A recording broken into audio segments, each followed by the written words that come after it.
Do I need to open the meeting? You will. First applicant.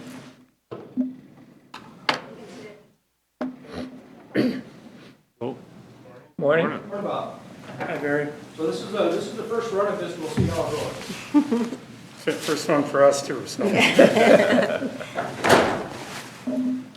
you want to open up the meeting? Okay, the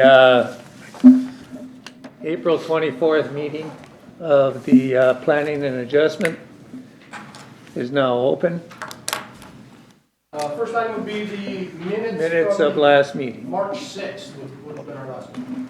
I'll make a motion to approve the minutes for March 6th. Second it. Been motioned and seconded, all in favor?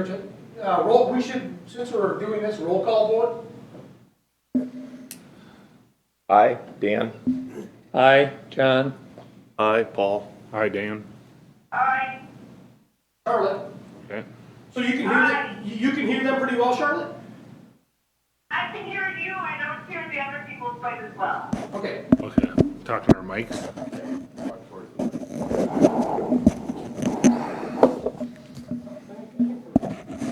Okay. Barry? Yeah, first item up is Robert Finke. Give your names and names to Terry. Robert Fink. Cynthia Fink. Okay, Mr. Chairman, what we have, it's 11,142 square foot lot on Lock Lake. Ida Lake. Lake Ida, sorry. Excuse me. No, you're right. Yeah, it is on Ida. I get those two mixed up all the time. So what we have is the replacement of the existing cabin, which the existing structure is 992 square feet of footprint with 1,504 square feet of living space. Currently 43 feet from the OHW, 8.3 feet from the property line. They want to replace that with a new 1,696 square foot, one level over a basement dwelling. It's kind of a modified structure. There's a lot of space on that upper level that's open to below. That would be 69.5 feet from the OHW, 15 feet from both property lines, 45.6 feet from the center line of the township road. And I did miss this on the first go round. It is 25 square feet over the 15% roof surface coverage requirement. Thanks Charlotte, she's the one that noticed it and let me know. So that is another one. The structure would be served by an existing holding tank that is 5 feet from the proposed dwelling. I do have make sure my mouse gets on it. Barry, can I interrupt you for just a Sure. second? You say it's over the hardcover? Yes. It is, okay. Yeah. Not the hard cover. We have two numbers, 15% roof, 25% roof plus everything else. So Okay. this is just the roof portion. Okay. Would be 15%. And so what this is, the expansion amounts to about 92 square feet. Yeah, That's what the living space expansion would be, because I'll go through the plans. There's a little cut in that's being kind of filled in where the garage attaches to the house. There, to meet it, there would have been this little cutout, so we just yeah. squaring that in. So that 1,696 square feet is house and garage. House and garage. Yes. Yeah, so it is a fairly, what are we talking about, 90. 680 square foot total increase in roof, with so much of that being garage, or the vast majority being garage, all the 90 square feet. 46 square feet roof, Okay. 98 square feet total. And so here, I didn't have it highlighted, we're looking at this lot right here. So this structure will be replaced with a new structure, which is located on the survey. It's a little bit hard to read, but the new structure is here. The old structure is closer to the lake, closer to the one property line.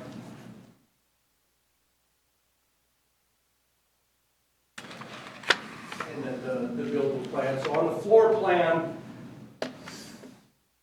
this is that area I was referring to. It's in between the main body of the house and the garage where it says loft in the plan. That is the increase area. And that is the picture of the existing structure. As you see even in that one, it's a kind of a 2-story on one side, 1 story on the other.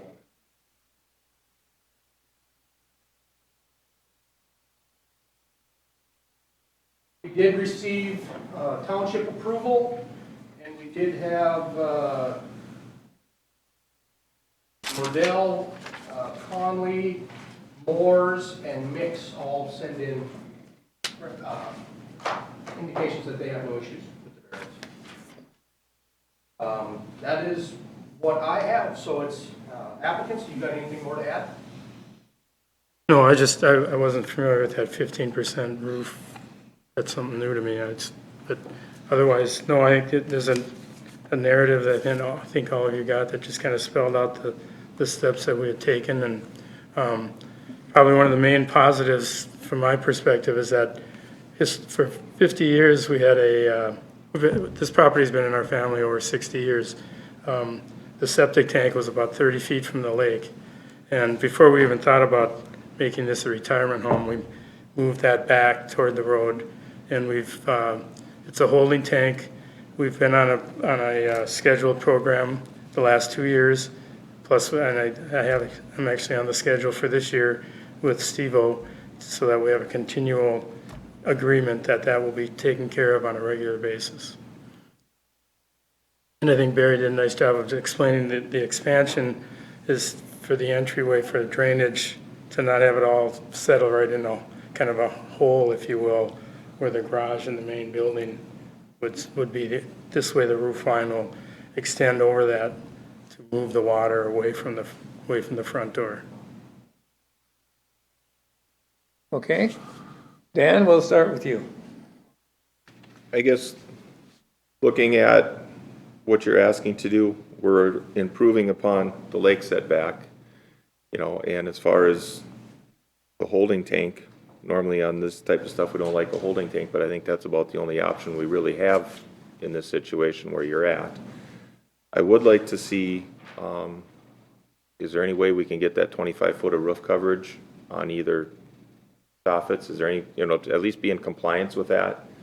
And I didn't measure, it's not measured to the soffit, it's measured to the exterior wall, so you would have to have 25 square feet of wall. Removed. So, I mean, in this case, you're talking, foot off the garage would give you, you'd be 1 foot over. Back it up. Actually, 1 foot in depth would be, you'd be 1 square foot to the good. And that's with the shed, assuming the shed's being removed as well. But then, do this with the house, there is 0 left for any storage anywhere on the lot unless it's in the house or garage. You couldn't have a garden shed, you couldn't have a roofed fire shed or a wood shed. I mean, there's no roof left. You cannot put another piece of roof on this property. I guess, are you aware of that as applicants? I mean, Not until just now, okay. but we can live with that. I mean, we know that we've got restraints in terms of the size of the lot. Right.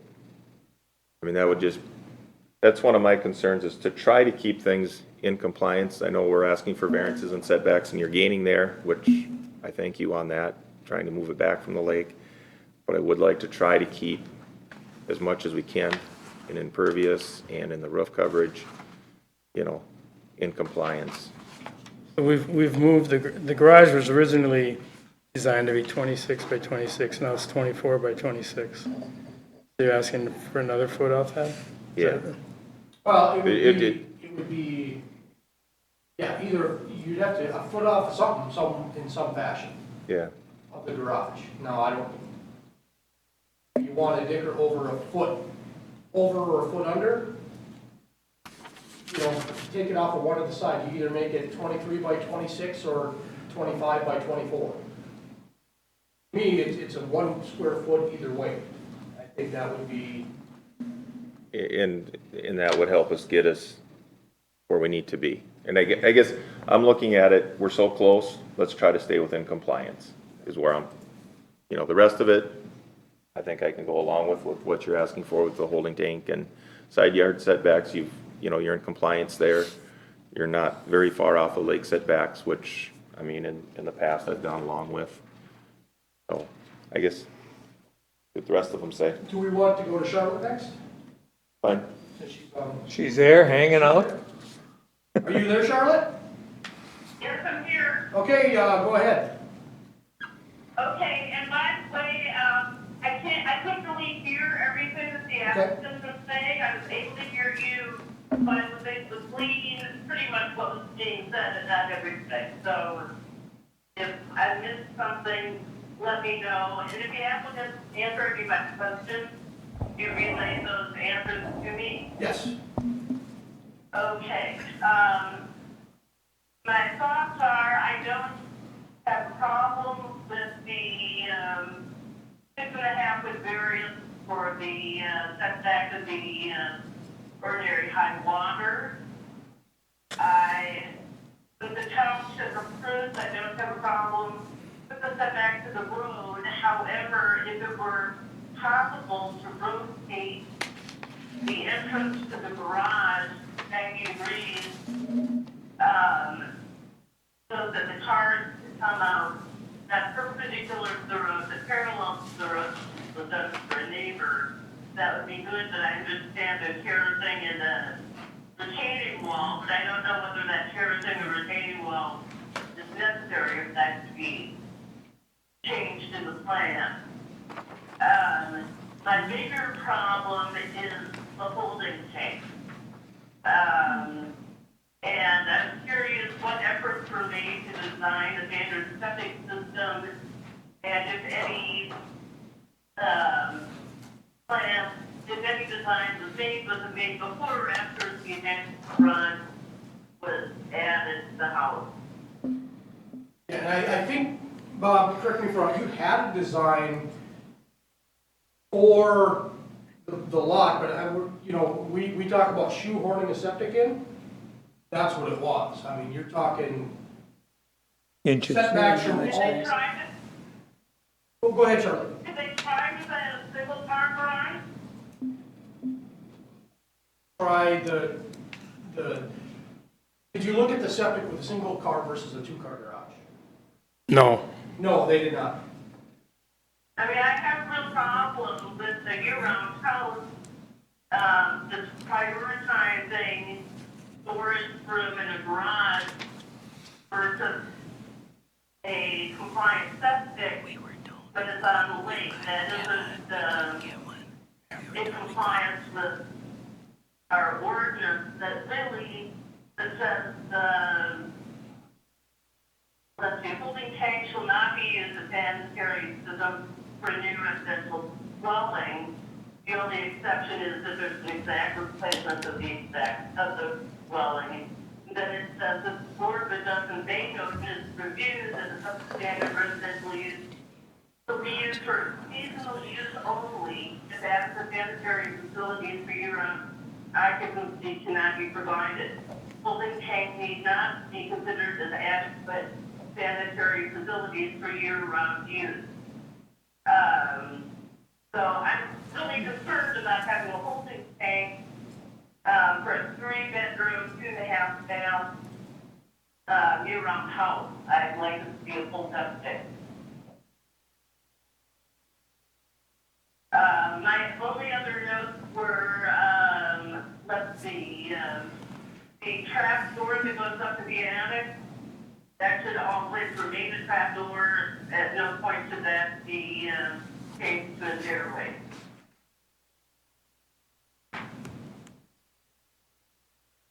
I think that's about it. Okay. All right. Yeah, the only, One other note, it's a small lot, but there's nothing topographical causing a difficulty. There's no slope, no wetlands. So I really think they're trying to be too much on his small property if they're not able to get a septic in. Even if we had to give them some variances, that would be preferable to a holding tank. okay, anything else, Charlotte? Job done. Okay. The question I had, didn't we have one down the road where if moving the garage or bringing the cars in differently? Actually, right next door,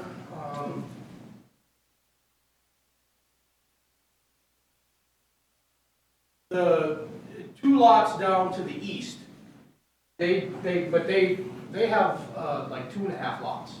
Oh, Them and a neighbor bought property in between, split it, then he came back in for the road setback variance met the 75, and they have much wider, and so they were able to move stuff so that they pulled in from the east, they didn't come right into the road. In this case, it's gonna be difficult to do no matter what. You know, this is about the only way to turn the garage, just because of the setbacks, you know, you're 23 feet on the one side, and to pull a car in, and then turn it to get into a garage at 23 feet would be tough. difficult. The existing tank is there. There again, that doesn't mean that tank can't be moved or else. In this case, though, with this lot and the way it lays out, there really isn't any room in front of the house for any type of septic either, because you have a 50-foot setback for the tank.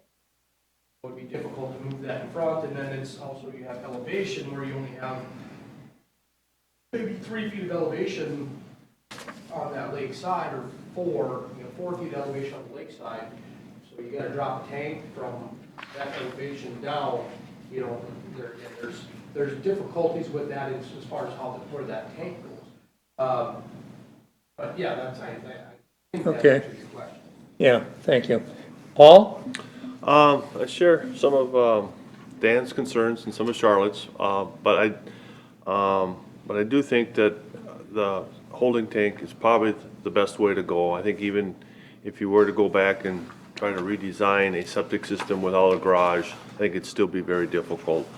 You've been using a septic tank now for how many years? And so it's not my first choice, but I think it's our best choice. I am with Dan as far as reducing the roof coverage, getting that down. And I'd also like to see a stormwater management plan submitted so that we can deal with some of that runoff before it goes into the lake. So those are my thoughts. Okay, Dan? I too concur with Paul now and Dan that I think the septic is probably all you can really get in that spot. I like how you're, I'm sorry, what, is septic what? well, I agree with Dan and Paul on the septic, being that it's a holding tank. I'm okay with that. I like that you moved it in and you're meeting those setbacks on your neighbors now. And you're pulling it as far away from the lake as possible, in my opinion. And like them, I think, you know, you could cut it down to 22 deep or something on the garage, or 23 deep, if that's, passes there. I'm okay with that, 23 deep. Either way. Or if you wanted to go the other way and go 24 by 24 on the garage, 5 by, however you prefer. If it meets it there, I'd do the variance on the lake setback. Then, right, it'd be just the one variance. I concur. Just one moment. Charlotte? I had to mute you because I'm picking up our little bit delayed audio on your, Oh, I was trying to cover my mic, but that's the only way to hear what anybody is saying is trying to get it on the YouTube. okay. I didn't pick her up what she said. Oh, I asked her, you know, we're picking up a little bit of the delayed audio from the YouTube, but that's the Oh. only way she can hear most of the comments. Well, we'll just do the best we can. Okay, so where do we at, Mr. Chairman? Okay, do I hear a motion? Well, I guess before we get to a motion, are you, as applicants, understanding what we're asking to reduce the roof coverage down? And then, I guess, we talked about stormwater management. We haven't seen any of that. Before any permits are allowed, do we need a stormwater management as to how the water is gonna come off the house, how it's going to go to the lake? Yeah. You know, I mean, what, are we gonna put that in the motion? I put that in the motion, but when they submit for a permit, that they also submit a stormwater management plan. Do you want specifications on, you know, 1 inch, 1.5 inch rainfall event? Because otherwise it gets a little bit tricky for me. Yeah. You know, it's, well, what's considered stormwater management? Swale, you know, that kind of thing, so it's nice to know, exactly what kind of parameters that we're looking at, and there again, you know, I'll relay them off to Dan, and soil and water, and they can, then he's got specifications that can tell me and show me the input on it. We're moving that off the lake, 20 feet, right? From where it was, 26. And is it a highly sloped? No, so it's pretty much so I don't know if I even think we need anything. I'm just throwing it out there. It was, Yep, it was talked about it here, was so mentioned. before we make a motion, we Yeah. need to discuss or, you know, make sure the applicants understand what we're asking for. Sure. You know, I think we're all in agreement to reduce the roof coverage to be in compliance, but where are we at with, you know, Paul brought up stormwater management, where do we need to be there? Well, Dan does bring up a good point. We are far enough back, and I think we could do without it. So I will make, or were you gonna? Go ahead. Go ahead, Dan. Okay, I'll make a motion to approve with minusing of 1 foot of roof coverage, 25 square feet. Yeah. 25 square foot, but shortening your garage to the request for a variance of section 155.026 and 155.049 to the land use zone of Wright County Code Ordinance to removal of an existing 992 square foot dwelling with a partial basement that was 43 feet from the ordinary high water mark of lake and overhead 83 foot from the property line, and replace it with 106. So that'd be a little bit different, right? Square footage? Yeah, you just, what you can do is as per plans, exhibit A Okay, and survey exhibit B, and make the exception to must meet 15%. 15% roof coverage. Want to just add that right in. Okay, You okay with that? a maximum of 15% roof coverage with the walkout dwelling, that includes 620 square, well, it wouldn't be that much square foot of a garage either then, so. To be 69.5 feet from the ordinary high water mark and 45.6 feet from the traveled center line of a township road, which would actually be 46 feet. New structure is meeting the 15-foot side property lines proposed in the new construction, increase the footprint by 704. I think we got it covered. There. I'll second that. Been moved and seconded, all in favor? Oh, yeah, okay. Aye. Charlotte, did you hear the motion? I got muscled through it. Am I back on now? Yes, did you hear the motion? Yeah, most of it, because it's still on a holding tank, I'm gonna vote no. Okay, so, yeah, we're just calling the vote, so we'll get yours, roll call. Dan, yes. John, yes. Paul, yes. Dan, yes. Charlotte, No. motion carries. Can I ask one quick question on this 15%? If we go back and say take some off the house, I'm just worried about storage based on, However you need it. so it's 15%, okay, good. Thank you very much. Thank you. Thank you.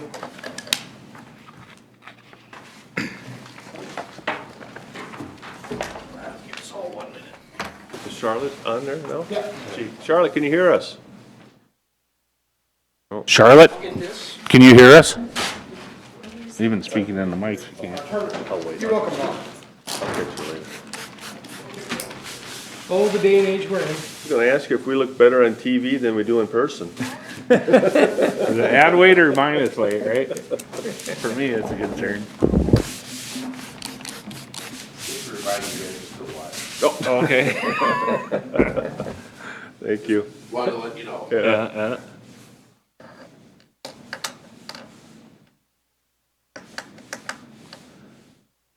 To inject some of this in. Not having a haircut for 2 months, I don't think it would look that good anyway. Yeah, I didn't see it, but he actually read that. yeah, I'm tempted, dude. It's Talked getting- to press conference yesterday. Oh, you know, that's the thing we can try is inject people with sanitizer. Should've took- He had some good lines yesterday. Morning. Yeah, some every time he's there.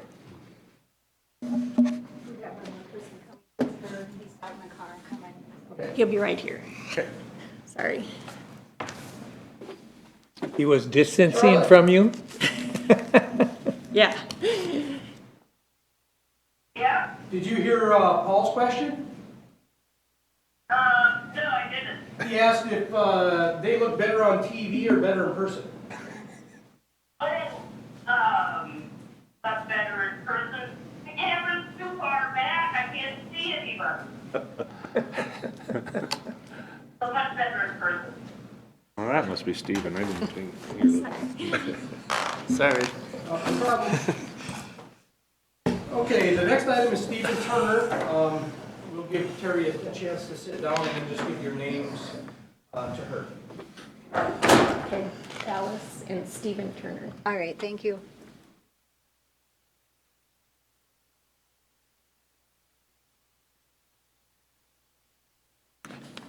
Yes, Mr. Chairman, what we have here is a 12,073 square foot lot on French Lake. The request is for a new 24 by 24 detached garage roadside of the existing cabin. The structure would be 49 feet from the traveled center line of Township Road, 32 feet from the road right of way. As you can see in the aerial on this one, that the road center line shades the lakeside by a bit. And so actually in this particular instance, you know, we have that whole average from the center line and that kind of thing. There are some pretty close structures along in here, so, but at the same time, there's some that aren't. And so the average really didn't pan out for this particular one. You know, it's how our ordinance is written. If you think kind of logically about it, if they're 32 feet from the right of way, they're 33 feet from the road as it's platted when you have a 66-foot road. So, you know, the theoretical road is at 65 feet, but how it's actually traveled. And in this case, because of the type of land that we're looking at, it's unlikely this will ever get moved. This is a lot of lowland, swamp, wetlands credits, and it's one of those, it is what it is. This is what it's going to be. And so we did thought, well, we're better off the way we generally look at this. It's from where it's traveled. We have to use that. Let's, you know, run through the variance and make sure that everything is on. I do have the plans for the garage, which is just a standard, with, I believe, a 412 road pitch, 24 by 24. So that is all I do have, except for the township has approved it. I do have it in here, but yeah, there it is. Township has a current building in place, did not impact township maintenance, and no concerns noted for future building. That's all I have. Okay, do you folks have anything to add? No, just that we'd be removing the shed that's, And it will be right where that is where the garage will be placed, so. Okay. Paul, we'll start with you. You know, looking at satellite view, looks like a lot of other structures are a lot closer, so, and you are 32 feet off, so I think if they ever did need to make some utility work, there's room for it, you know. And it's a low-traveled road, and the township is approved. I don't have any issues with it, so. Dan? Took the words right out of my mouth. So I agree with Paul. Dan? Barry, what is the difference? I mean, they're removing a shed and adding a shed, so we're only adding how many square feet? the shed is what, 12. 300? 12 by 10 shed, maybe? Okay, so Something similar. 144. You're looking at 400 square feet. 400 square feet is what you're adding, because you already have some coverage there. You're going to remove that, and you're Yes. only adding another 400 Well, square feet. isn't it 400 total, right?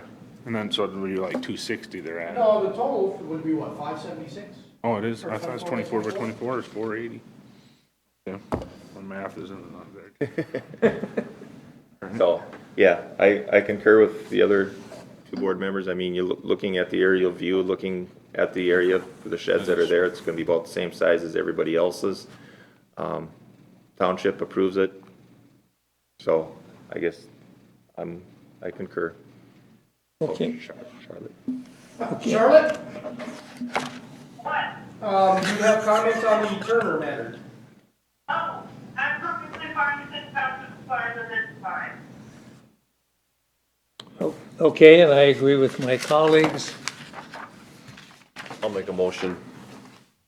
I'll make a motion to approve the variance of section 155.026 and 155.049 F2, chapter 155, title 15, land usage zoning of Wright County Code of Ordinance, to all removal of existing shed and replace it with a 24 by 24 garage, 49 feet from the traveled center line road, 32 feet from the right-of-way road.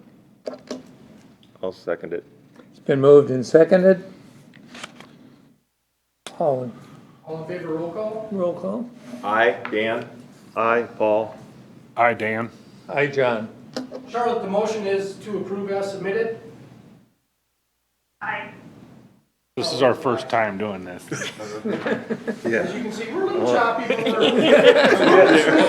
it's starting to move smoothly. Yeah, it is. Okay. All right, thanks, Barry. Thank you. Yeah, so just submit the building plans, there's stuff available outside our office for an application page, and plans submitted in, and there'll be a box there to put everything, by the fees and everything. All right, thank you so much. Thanks, guys.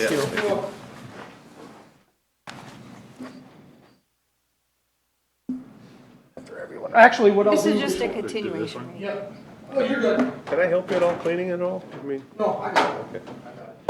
The next item, if the board will indulge me, is Brian Jekyll. I don't know if the board recalls it, they were looking for a deck expansion on Granite Lake.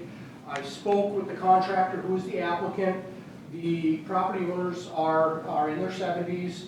They wintered in Arizona, so they couldn't meet on site to kind of go over things, and as soon as they come back, we have the, requests and guidance not to, kind of meet in person, and they're concerned about their own health, and so the contractor hasn't had a chance to actually go to the site, and the property, they want to do that before they decide, if they want to follow the board's recommendations or what they want to do.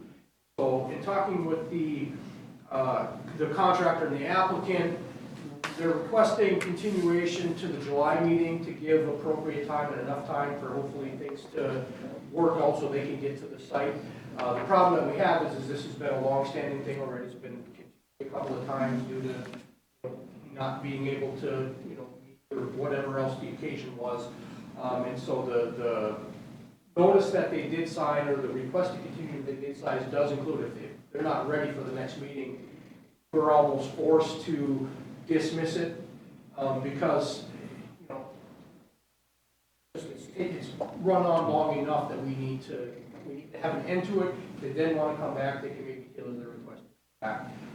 But can't continue it again and then continue it again if this, keeps going. So we just need to have some type of finality to this request, and then, recourse and do everything else if it doesn't. All right, I'll make a motion to continue this till the July 17th, 2020 meeting, and if the applicants do not show at that meeting, it will be dismissed. I'll second it. Been moved and seconded. Did you catch that, Charlotte? yeah, Okay, do you want was to, there a motion? Dan made a motion. Was there a motion to take Yep, table or yep, end it? yep, to continue to July 17th. Okay, yes, aye. Dan? Aye. John? Aye. Paul, aye. Dan, just so Charlotte knows that was also for a deadline too that day. Board member Vic also wanted to make sure you knew that the motion did include the part about if they're not ready on the 17th, it will be dismissed. Yes, I understand that. Okay, I didn't know she heard. You clean room.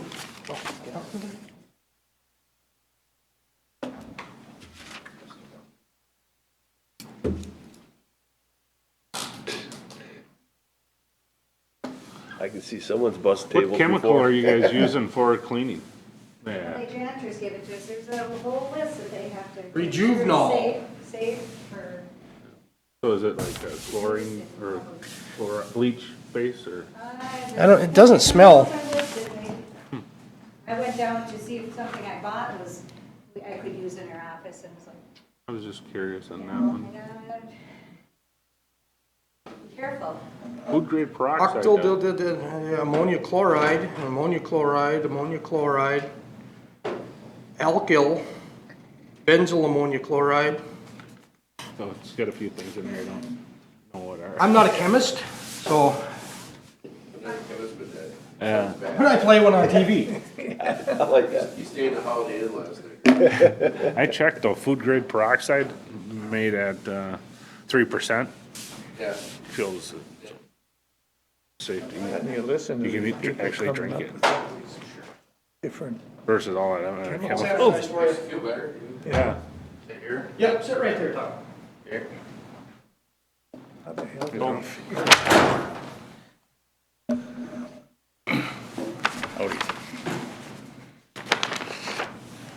First of all, do you want to identify yourself for the record?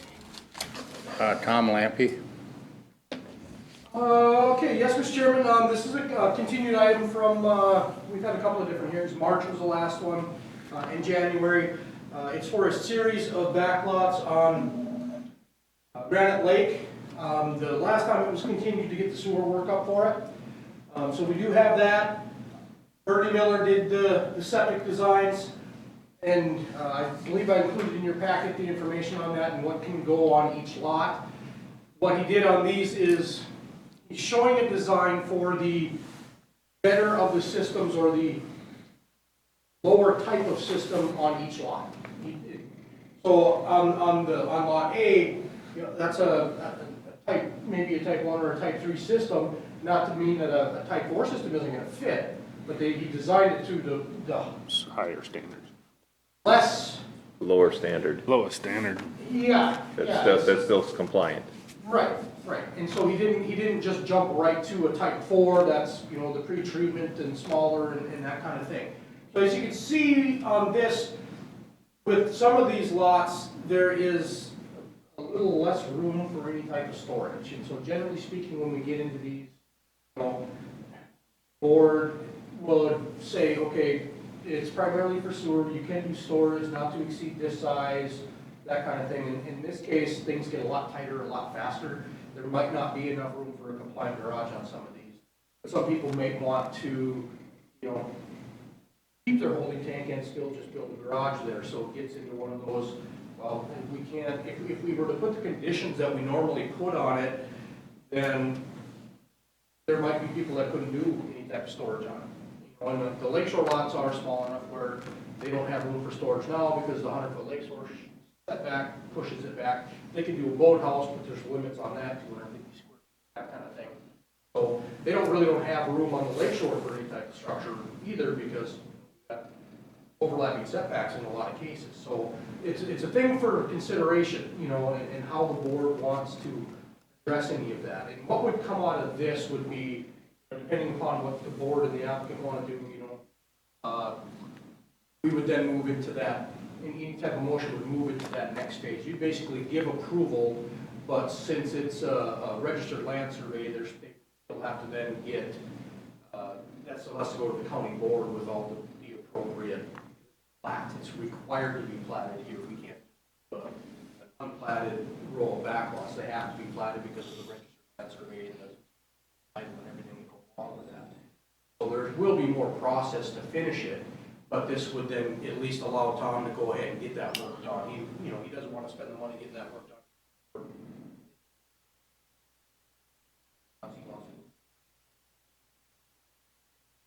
All right, Dan? Well, normally the applicant, Mr. Chairman. Got anything more to add, Tom? No, that's basically it. I just wanted to, some of those lots are big enough so that, and a couple of people have asked about putting a storage shed on there, so I guess it probably, the way it sounds to me, is up to each individual to apply for that when they put their septic system in, and if they have a septic and they can design it to put a storage shed on a septic and fence it off, is that a viable thing? That's generally what we've done. Whether that's, you know, it's so hard to say what exactly is possible until, you know, a final design will come in. You know, it's, there again, like that, you know, northern lot, the lot A, if they went with the type 4, they could potentially box it up, put it back in a corner and still have room for a garage. I mean, with the setbacks, you would push the septic closer to the road, move the garage farther back on the lot, put up snow fencing to protect it, but in a lot of cases, that's what the board, the conditions that we have in most of these is, you build the garage first, but you have to give us a design and show us how you're going to protect the septic system, so you're not putting the garage on top of the one spot you could put a septic. That's generally what we require.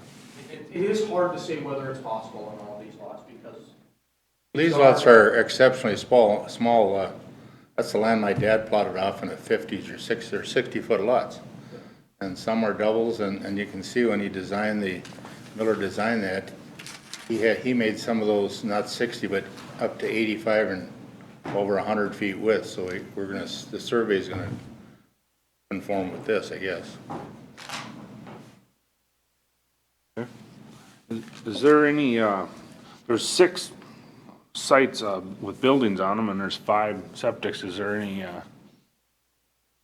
preferences on who gets a lot, or how are you Well, gonna? the lots are gonna go, yeah, there is. They're gonna be directly behind the lot's gonna be direct. A goes to the first one. yeah, A goes to this, B goes to this, C would go to this, D goes to this, and E goes to this. That bottom one is not The bottom, there's 2 of them, Yeah, they own. there's 3 of them down there, but I think they're gonna have to be holding tanks. There's, Oh, there's nothing there, just those 5, 1 through 6. no, there's, right. Okay. Well, I like that, where if they did do a shed, they'd have to come back, make sure that the septic fit on there, but that would be top priority for me, that the septic for each one then. Okay. Place.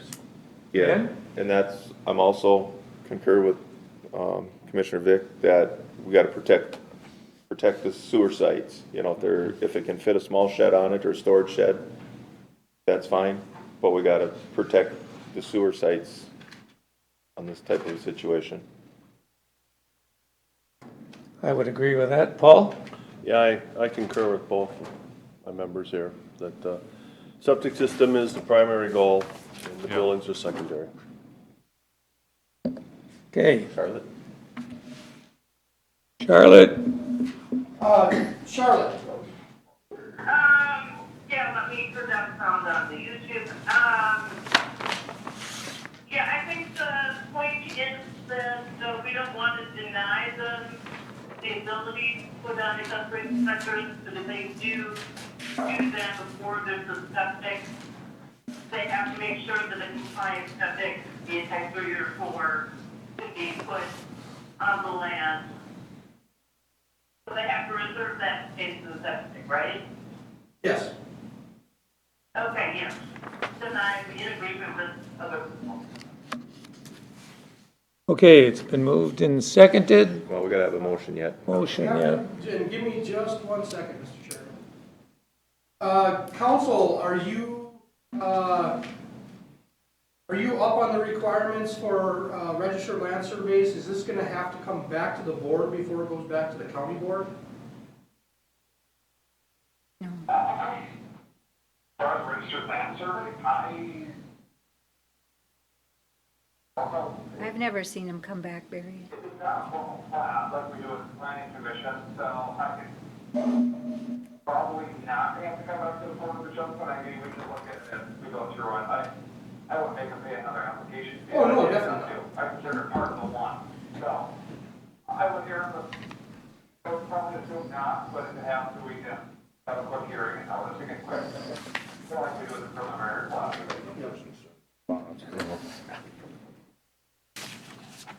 Okay, are we ready for motion? Motion. I'll make a motion to approve the line adjustments to create 5 backlots for existing plat lots on the lake to service existing underside lakeshore lots and dwellings as regulated in section 155.026, 155.048, 155.049, and 155.057 of the Chapter 155, Title 15, Land Usage and Zoning of the Wright County Code of Ordinance. And also in that, the sewer systems, before any buildings are built, the sewer sites have to be protected. I'll second that then. It's been, we got a motion and a second, just give me just 1 second. Did you want that in reference to this site plan too? Yes, add that According as to reference the- according to the site plan submitted.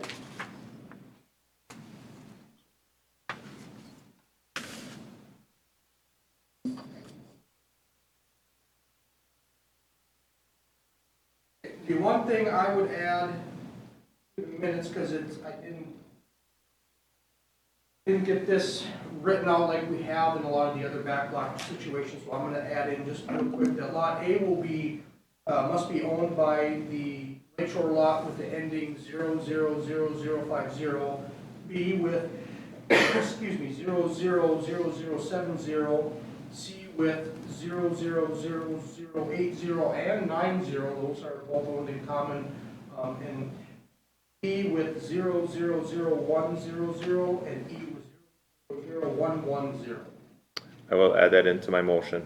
Second that. Okay, it's been moved and seconded. Ready to vote? All in favor? Let me get Charlotte. Charlotte, the motion is to approve with the stipulation that septics would be identified and protected prior to any sheds being built.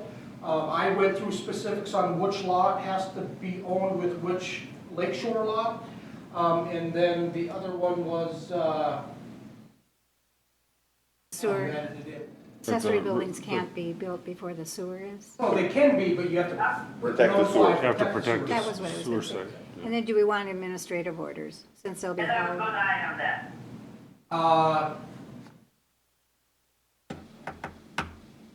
We will have in the motion how everything has to be owned, so I don't know if we need orders. Council, Okay. would the motion be sufficient, or would you prefer administrative orders? Problem with the orders is we almost need those new tax IDs with the RLS before we do that. They're gonna come well after the actual RLS would be done. Well, you can follow up with an administrative order, then you get it, a little bit better onto the abstract. I mean, the order's gonna be, yeah, the order's gonna be, is very specific. I added that in, that these have to be owned. And so the order that it gets recorded is gonna be specific, and it's gonna be recorded against each of the lakeshore lots. So we'll have it on the record, so it should be caught, it's, but, Yeah, you can follow up with an administrative order after the filing process is done, or the RLS is ordered.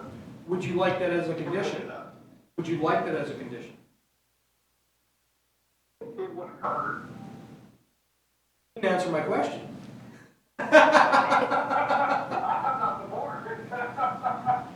Oh. From a good practice standpoint, it probably would help to make the record more clear. I mean, Yeah. we've had cases in the past where people see, come in with a board of adjustment and the abstract just don't read them. So, I can think of one, about 10 years ago that came back and haunted those people still to this day. So, I think you can do the record more clear, the data abstracting, and to allow someone to know it's on their record a little bit better, never hurt. So, And I will add that in under administrative order. And so what that means, Tom, is that when they go to purchase, and once everything is done, the owners will have to come in and just sign a form saying, hey, I realize that these two have to be sold together. They're just gonna sign it, we recorded it, it gets recorded against our abstract. It's not gonna cost them anything, we'll prepare the documents, they just need to sign it. That's what they were talking about. is- Or we could prepare them and they could be at the closings, and as they, you sign over each Yeah, that lot, would probably be they better. could sign it at that time We could do that. and bring it in with the deed. Would there be a way to put a time frame on? Are all five gonna buy for sure? They all signed the letter of intent and I turned them in. Okay, so not, if one of them were to back out, could he then sell to someone else?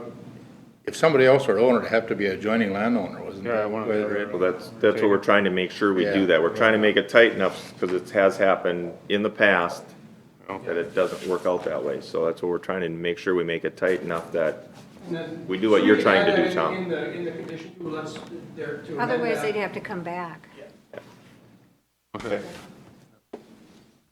Alrighty? To an adjoining owner, should we put that to, got it to each of those lots as specified, or to To an adjoining landowner. or, okay. Okay, been moved, seconded, all in favor? Do you want a roll call? Roll call. Charlotte's Charlotte's and aye. I. Dan is aye. John's aye. Paul's eye. Dan's aye. Next step for you, I would say have your surveyor contact the county surveyor about the specifications for a RLF, right? Okay, Greg? Yeah, they've got to go through the surveyor on that. Or, is that the deal? Yes. It's an RLS right now. It's an RLS right now.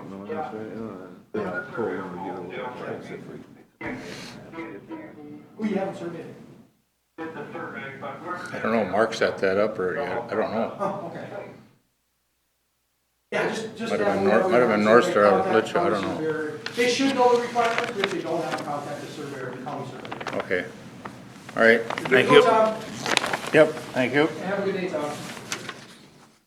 Hey, Barry, I think we're right along now. Yes. Just for the applicant, by the way, we won't be entertaining the board members say, so we're gonna try to figure out how to get them closer to your microphone. I can't hear anything being said from the dais. Okay. Lampy was looking the other way too. Well, it's talking about the board members Yeah. being able to Oh, applicate. I get you. Well, since I'm hooked up to the projector, which is being projected on both, it's for the YouTube and for the board members, I can't unhook. I know. Actually, hey, give me a second, I do have an extensive amount of cord here. But then I'm Or gonna lose. Barry, what they wanna. I'll tell him, get it for nothing. Oh, I'll get it for you.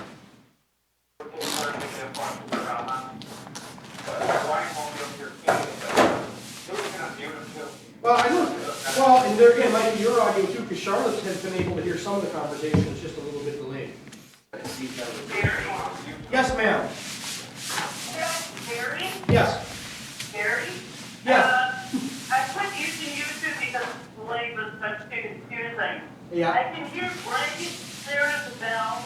I can't hear the applicant very well or the board members. Is there a difference in the miking of Greg and the other people on the dais? Because Greg's coming through the same meeting you are, so.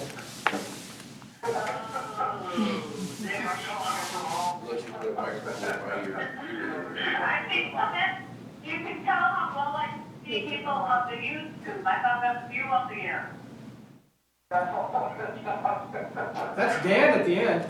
Didn't know I was that good looking today. Just Dan over here. There you go. Okay, your item is up, give just one moment. We had a couple of board members that had to make a rest stop. Yeah, because they have questions, and you might have to reiterate it, because what they're saying.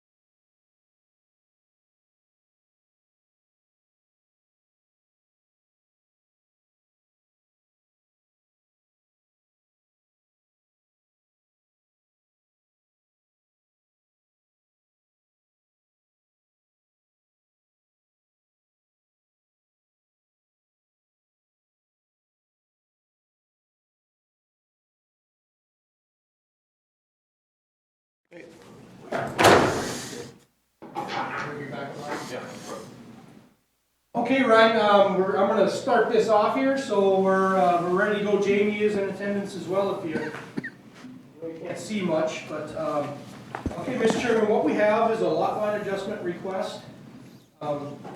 Just wait, I put my paper in. I wanna make sure I'm not making any mistakes. Wait for a comment. What we're looking at is a 75 acre parcel in Albion Township, and the request is to divide it with about 24 acres from the existing 75 acre parcel that Long owns and attaching it to the Lind 45.6 acre parcel to the south. I didn't highlight Jamie's parcel, but it's with all the buildings to the south, it's a 45.6 acre parcel. So they're gonna attach that southern 24 acres to the Lind parcel. Of the proposed 24 acres, approximately 5.4 acres is tillable, of which roughly 2 acres is considered prime soils. And that's about what I have. It's a pretty simple lot line adjustment request. It's dealing with quite a bit of acreage. We did get approval from Albion Township. Okay, you have anything to answer? Nope, just if you have any questions. I was just here to answer anything if you needed it. Okay, Ryan, do you have anything more to add? okay. Dan? I guess, Is everything, looks like it's all within government laws, so it's all within the same section, should have any problem combining them at the end? It looks like. Do you have a mortgage on your existing 45 acres? yeah, so it's gonna be a little difficult, I think. To do that. Okay. Yeah, he's got a separate mortgage on that 45? I'm just talking about, I'm more concerned about the auditor's office. Well, right, that's what I'm saying. Numbers. Right, but if there's separate mortgages, they won't combine them. Oh, that issue, okay, yeah. We'd have to require the administrative order. Possible. Yeah. Yeah, we'll do administrative order, and, yeah, to the extent possible, yeah. Try to combine them, but these are big enough tracks that it's not sliver, like we sometimes see. Yeah, where it gets left off, yeah. Okay, so, Just left off and then on face it, yep.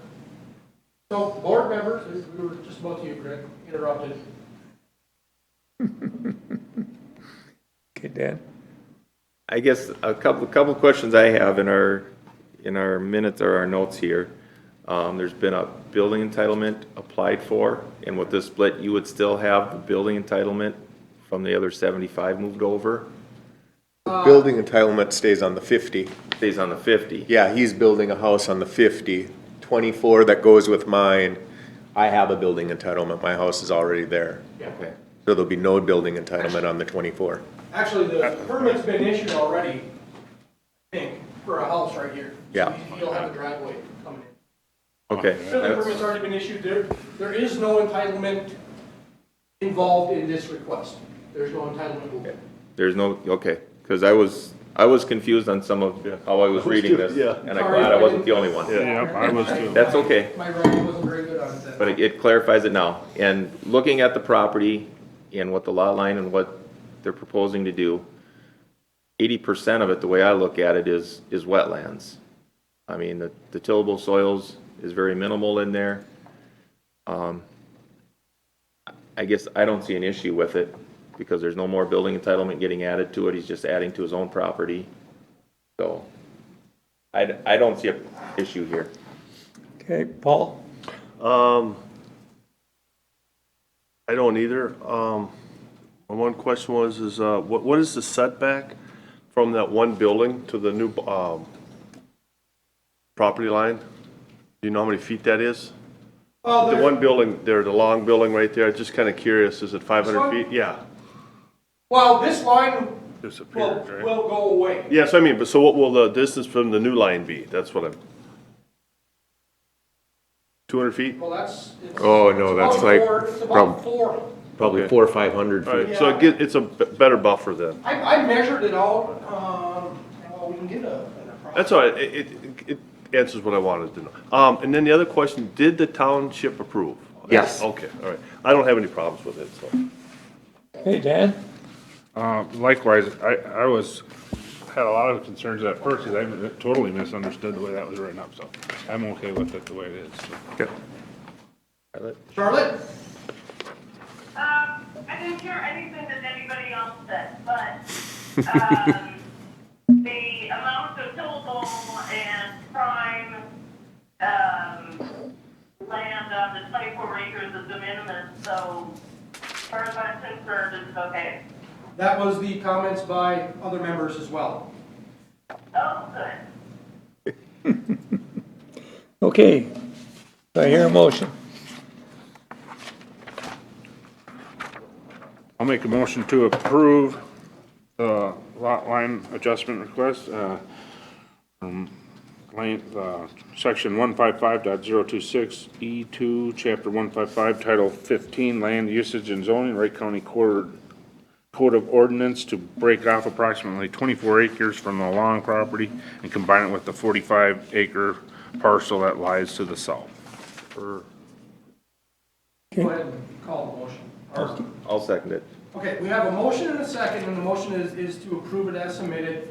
I would suggest adding a condition that it's gonna be subject to a deed restriction for Lynn to sign. For that, we would just need a legal description for this one, Terry. I don't know if we need a survey for the entire 24 acres. Someone can write a legal, yeah. If you want to get a survey done, great. If not, we just need somebody to prepare a legal description of exactly what you're purchasing. And we'll do an order saying, your existing 45 acre parcel will be, now, must be sold with by description. And then you would just have to. So we can go to a surveyor, he can do the legal description for us, and then basically give it to you, and then go to a title company, boom, we're done, okay? Thank you. You have all that, Ryan? I didn't hear all that, I'm sorry. Okay, well, the board made a motion to approve it as it's requested. We did add a condition that it's gonna be subject to an order that Jamie will have to sign. We'll need to get a legal description from one of you to show exactly what's being transferred and what he's picking up. The order that Jamie will sign will say, you know, the two pieces he owns can't be sold separately. They're looked at as one piece of property. And that's the motion that's before the board right now. Okay, So I think, did you amend the motion? So moved, Okay. yep. Yep, it was amended and seconded, and so roll call vote. Charlotte? Aye. Dan, aye.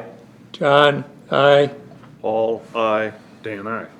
Motion carries. So, Thank you. you understand what the next step is? Just Go to do a that surveyor, have them draw up the legal description, bring it back to you, have it actually, and then get the We'll prepare a document, we'll give you a call. get the when you property decide. ID number, and then I can go to a title company. Yeah, we'll get the administrative order done before that tax parcel number is created. Okay. That'll happen once the deed transfer takes place. That will be done at the title company. That'll be done once, yeah, with the title company when you close. It'll be done after that, once all the information. Perfect. Thank you. All right, yep, you're welcome. Okay, thank you, Ryan. If you want, you're good to go. Thank you very much. Thanks, guys. Appreciate it. You're welcome. Have a good day. You're expecting wards?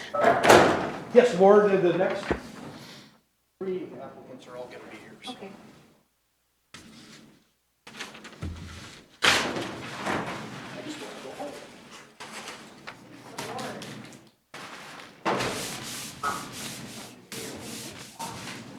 So you haven't been bird hunting?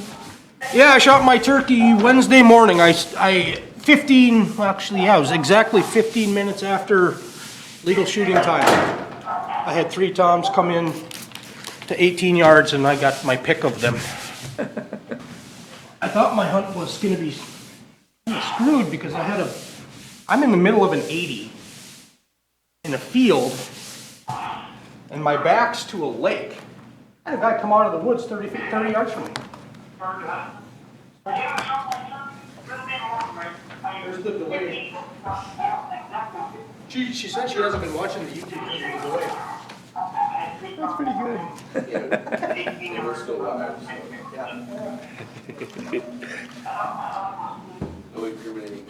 We're your neighbors. All right, if we're going to go, Mr. Chairman, the next item up is Brad J. Ward. He's here as the trustee of the Lois Ward Trust. The request is for a 15-acre entitlement division out of an 80-acre parcel, or 81 acres. That would include 3.92 acres roughly of what's considered prime tillable farmland, a little bit what's north of the driveway, and then primarily what's south of the driveway. It is as shown in the image. I don't have a whole lot more. That's pretty much a crux of the request. The remaining acreage would include one remaining building entitlement. And we did receive approval from Chatham County. That is all that I have. Mr. Ward, do you have anything to add? I think it's in the application, everything, it's kind of pretty straightforward, I think, but any questions, I can certainly ask them, or try to answer them. Okay. Paul? Yeah, I agree with the applicant's stated goal and splitting the property and how it would work out. In my opinion, in a proposed entitlement division, does not conflict with our long lane land use plan as far as agriculture goes, so I'm fine with it. Mr. Rick? Yeah, I got a little bit of a concern in future on using up that spare spot that's unfarmable. If there's a building word put in there when I look at the second drawing, would there be access, because I can't see the topography, to know if it's all just wetland, you can't get back there to farm it? If the person that bought it were to buy that lower southern corner and put their house there and farm the land. There's no, you're talking on the 15 acres or on the 65? Yeah, this part that, this is noted a problem area to farm, that 5 acres. Yeah, that's down in the southwest corner. Yeah, if you were to sell that with the rest of this land, if they built the house in there and still use the tillable, otherwise if we go there, they would have to build somewhere and use up some of that tillable or farmland, right? Yeah, I don't think they're looking, the people that are, all the buyers that have been looking at it really just wanted this farmland.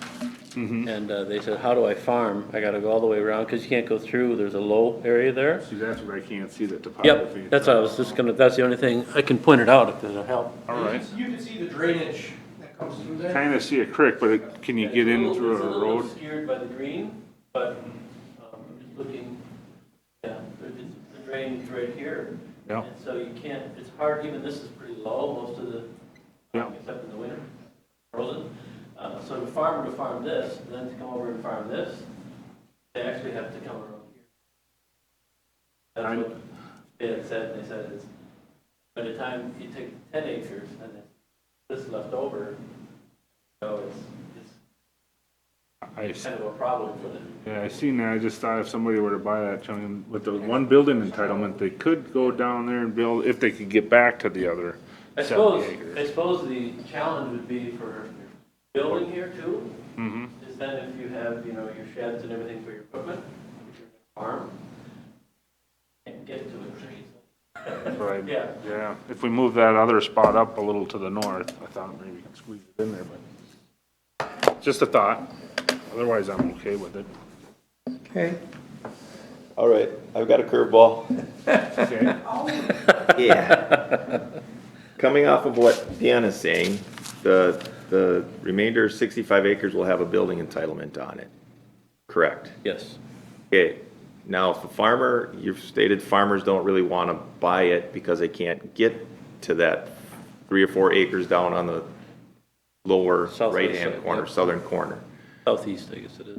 Now, as things go today, and people do this quite a bit, farmers will buy 80s and they'll split off the land, the entitlements, you know, on 5 acre pieces, and then that helps pay for the land, the agricultural land that they've purchased.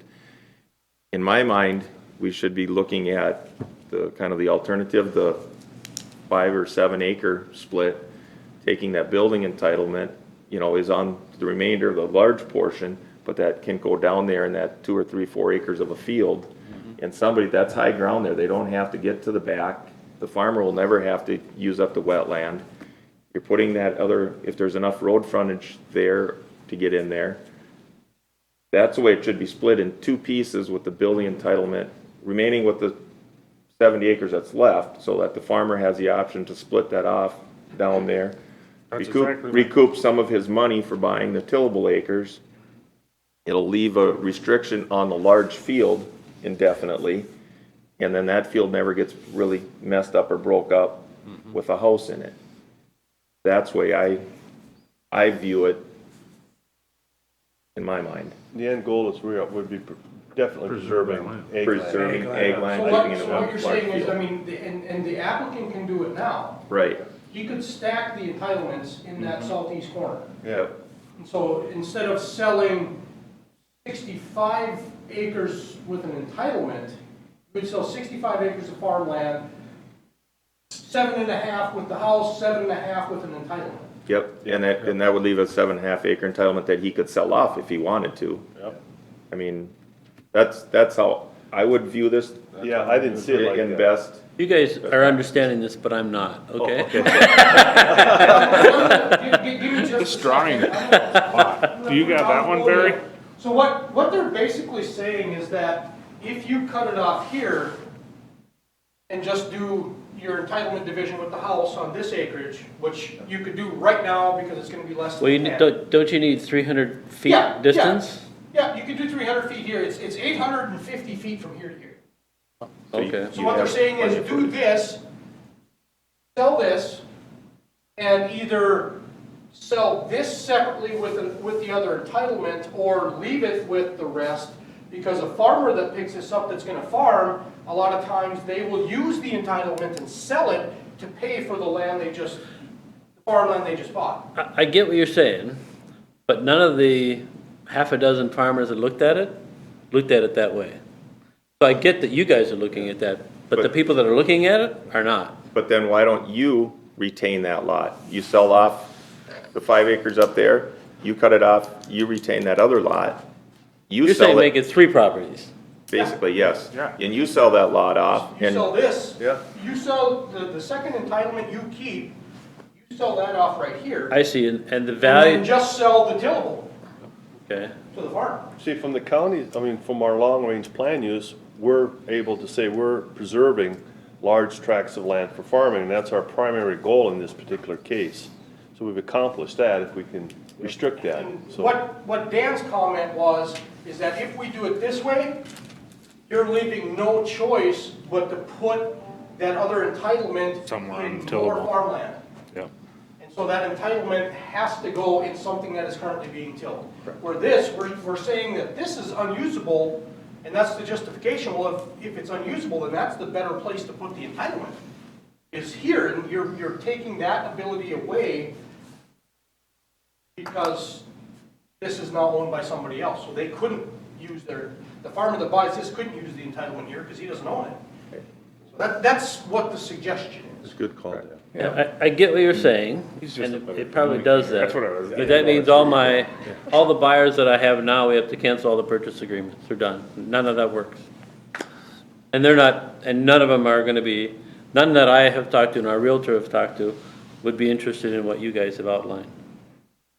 I think my own opinion would be much more beneficial the way we were just suggesting it. I mean, From my standpoint, after Dan brought up the issue there, our goal is to preserve farmland. And this is the one issue that's important to Well, us. let me explain this to Charlotte and get Charlotte's Okay, comment. okay. So Charlotte, were you able to pick up any of that? Just hold on, Lucky, I've been trying to toggle between, YouTube and this. I heard most of what Dan said about the splitting, making another lot with an entitlement, Yep. and that can be retained or not, is that pretty much what it was? Yes. Yes, and I understood what was going on. Yeah, the sentiment is to use both entitlements down in that southeast corner, because by creating a 15-acre lot, we have a piece of field that is, the farmers are saying they can't get to it, so why don't we put the second entitlement there, otherwise the second entitlement is almost is being forced to come out of the rest of the other tillable. That's what the comment, that's what the discussion has been. So now we're looking for your thoughts. From what I was following Dan, it made a lot of sense to me. Makes a lot of sense? Barry, could you put that picture up for everybody out there to that next page? That's what really kind of points that out. Two lots, the entitlement in that area, southeast corner that is kind of unusable otherwise.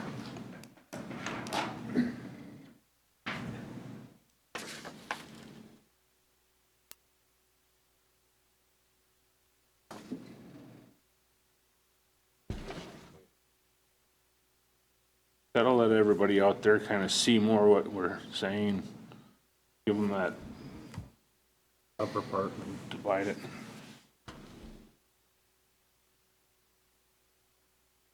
Okay, so that's kind of what is discussed, is a scenario like that.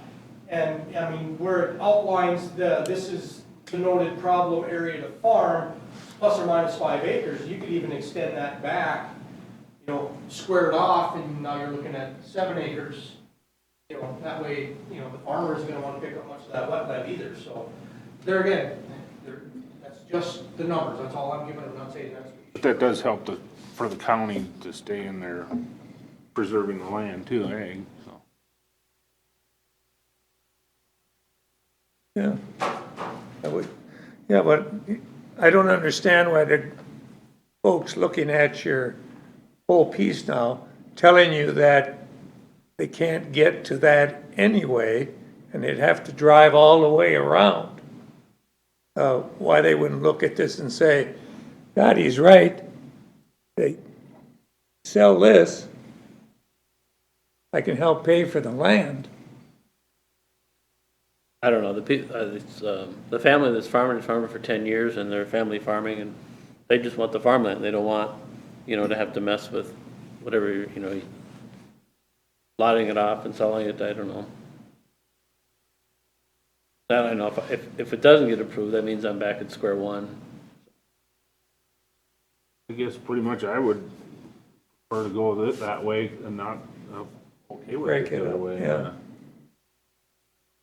Would you like some more time to talk to the potential buyers? I don't, I mean, the only thing that's changing is where the entitlement is going. Instead of going with the larger parcel, the entitlement is going to the. Well, that, yeah. Yeah, and you know, if they're telling you that they wanna farm it, but then all of a sudden they find out you don't have an entitlement and they don't want it, well, that's kind of, they're not necessarily. Yeah, my guess is it's a generational thing, and they say, you know, as it goes down time, they're gonna own so much farmland, and they got kids, they got family, and they're gonna say, That makes where's that sense. gonna go, you know? I get that. Yeah. They could conceivably buy that spot too, you know, that, and then keep that in their farm, and they're looking at generational. Yeah, I've actually, that was the path I went down initially. Well, look at it, you know, and it's additional farmland, you have it, but Now, they just, and the thing would be is if it is a local farmer that's buying it, if it's in the same, if the 65 acres is in the same township that they have other land in, after 3 years, they have the ability to transfer. But I guess that, you know, we're getting here at the financials, and we're not supposed to Yeah, talk sure. financials and what's money for people. I look at this as what we're allowed in here as a board, and what the ordinance is on farmland and trying to preserve farmland. And if there's always somebody looking to buy land. It may not be the neighbor that's running it, but there's gonna be some other farmer that'll take up another 65 acres of land. I mean, right now, we're in a COVID state, so things are a little different, but it'll come back around. so even though What the we're trying to township do is was okay preserve with it, farmland. that doesn't matter, huh? Really? Well, it's a piece of information, but it doesn't, it's not more than that. I mean, they have to, and they do take into consideration the township, but it's not necessarily an overriding factor. Yeah, and I guess as far as the township goes, we've seen it. We've sat on these boards, we've sat on planning and zoning. I do sit on that board representing this board. And this farmer doesn't buy it, another person comes in and buys it, and the next thing you know, right out in the middle of that, they put up a big pole shed and a big house, and I mean, if we're trying to abide by the ordinance and preserve farmland, this is one way to do it, in my mind. You look at the previous request, he's building a house in the middle of Correct. what he will have left, which is, And he's entitled to that, he can do that, but right here, we have some control to help what's going on. Yeah, I think that may have not even been a thought before, so, you know, run it by them if you want to extend the time. I like And then Paul's idea. Barry, would he need variances to just split off 2 lots if he's got 300 feet of road frontage? Well, with the tillable being 3.92, But if you- my guess is it's going to, those can be easily adjusted to get within what's, I can.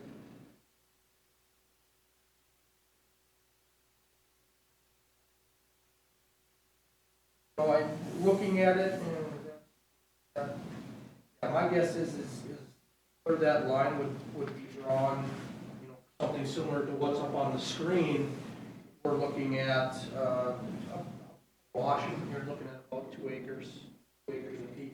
None of it would exceed the 2.5 acres. None of it would need variances from road frontage.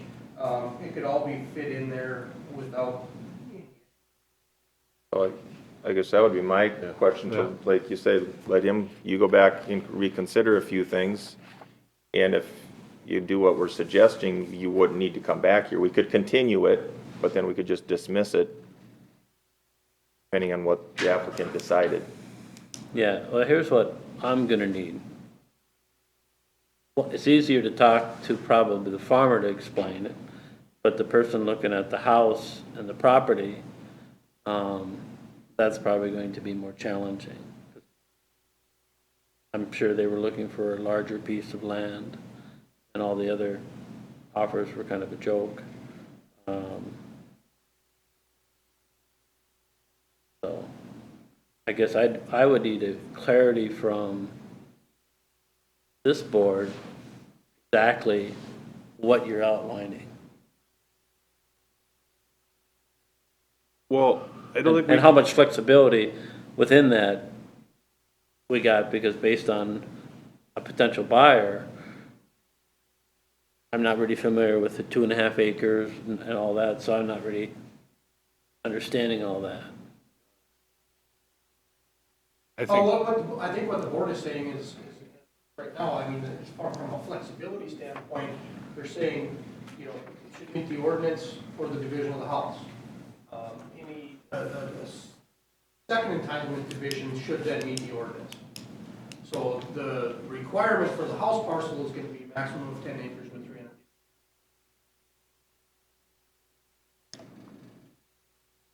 And the other parcel is okay because it's far less than 10 acres, is that right? Well, there again, that's under the same criteria. parameters.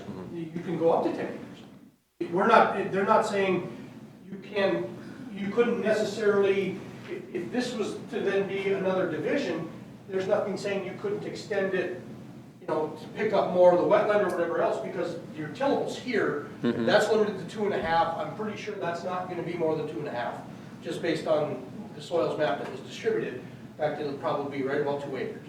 And so, you know, if you wanna cut it off here, fine. If it gets cut off back here, that's fine. Wherever it would be, that would not exceed 10 acres. Well, they're basically saying with the 2 entitlements, they both need to follow ordinance standards. This is gonna be one here someplace with the house. The second one, if you wanna break it off, or a buyer wants to break it off, that's all what's left to be determined.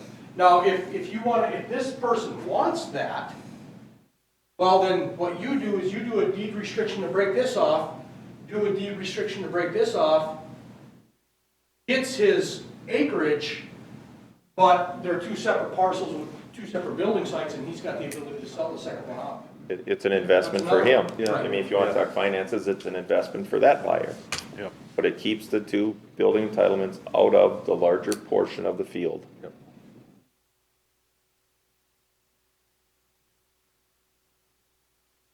So what's the proposal? Continue and then I go talk to people Yep. and come back? Yep, yeah, that's what I would do. Okay. it would be the July 17th meeting, correct? No. No? Well, there again, that's up to the board. As of right now, we only have 2 applicants on our May 8th meeting. If we continue it to May, then we have the May, we're going to have the May meeting. If you don't continue it to May, then the board needs to make a decision on whether or not you will have the meeting. And so, I would suggest, so that it's coming into planting, and if he's got to go talk to a farmer, I would Right. push it out to the June meeting, would be my suggestion. How That come gives June, him- not May? Because May is only 2 weeks away, our next meeting is only 2 weeks away, and that doesn't give you a lot of time for who you're talking to, Well, and make talking to decisions. the current buyers, that's not gonna take more than a week. Okay. But if they're not interested, then I'll have to get clarity from the board in terms of what we really can do, and then I'm back at square one. Well, I think, I'm speaking for myself, but clarity for me is very much suggesting that you do the 2 lots down in the southern corner, you know, to protect the farmland. And that's where I'm going to potentially land. Too. Well, I mean, if that is the stance of the board, I mean, it doesn't sound like you are willing to increase the size of that parcel beyond the 10-acre maximum. Right, which is what the variance is for. If you're not willing to do that, then really the option is to either dismiss it or deny it, because if you're saying there are so many other options that we can't justify it. Well, if he says, well, my buyer. Yeah, you you're know, he basically wants- denying it, yeah. He wants this. Well, then you have to deny. And I guess then we'll do that in 2 weeks. Yeah. I mean, give him a chance to go to his buyer Okay. and talk it. I mean, Look, yeah, I it's- would like to give the applicant a chance and not Me deny too. it now. At least that way he has the ability to. So what they're talking is, as an applicant, generally in these situations where the board isn't amenable to the request, and there's, you know, really no wiggle room in one like this, as an applicant, you have 2 options. You can either say, okay, I'm just gonna dismiss it and let it be what it's and, you know, follow whatever the ordinance specify, or you can request that they deny it. There's a difference in protocols and what can and can't be done. Generally speaking, if you're gonna require or request denial, that means, you know, that's your one route to bring action against the board. Because one of your remedies, if you don't like what the board did, is to bring action in district court against the board. So that's, generally speaking, when we denials, we care for it as such, that we're expecting to get sued. And so if you just dismiss it, well then, it's still part of the public record, but nothing took place. You voluntarily withdrew it. There's nothing to appeal. There's no further action. You just, to proceed, you need to follow the ordinance. Yeah, well, here's why I'm frankly quite surprised. Because within a very short distance of this particular farm, in the past year or 2, there's been 2 20-acre, or a farm that was split on the corner of I call it Chatham Township Hall. And they took that and split it into 3 properties. And I suppose because they're each 10 acres, but it was all just farmland.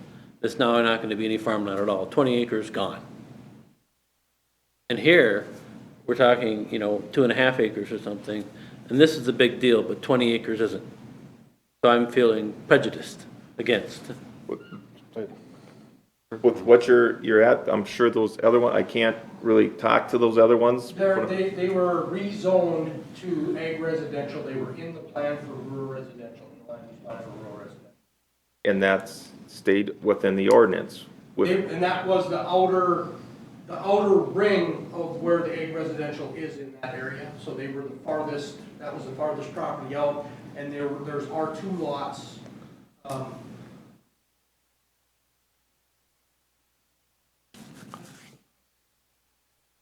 I guess. And what I guess what I'm suggesting up here is you can do the same thing. You have 2 building entitlements.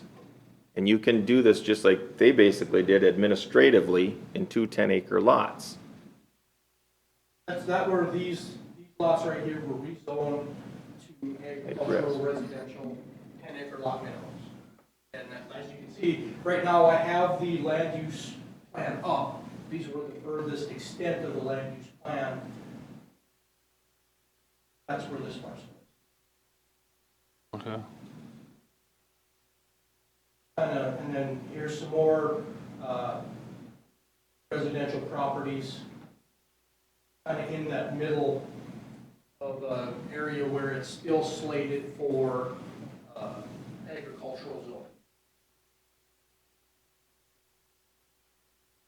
So he could The just, difference is, if you were in one of these areas, one of the shaded areas, kind of the lighter tan, you wouldn't have needed to come to this board. You could do a lot that is greater than 10 acres, but since you're general agricultural district, you're limited to the size of divisions and the number, because you have residential entitlements, not ability to break off lots according to a minimum lot size.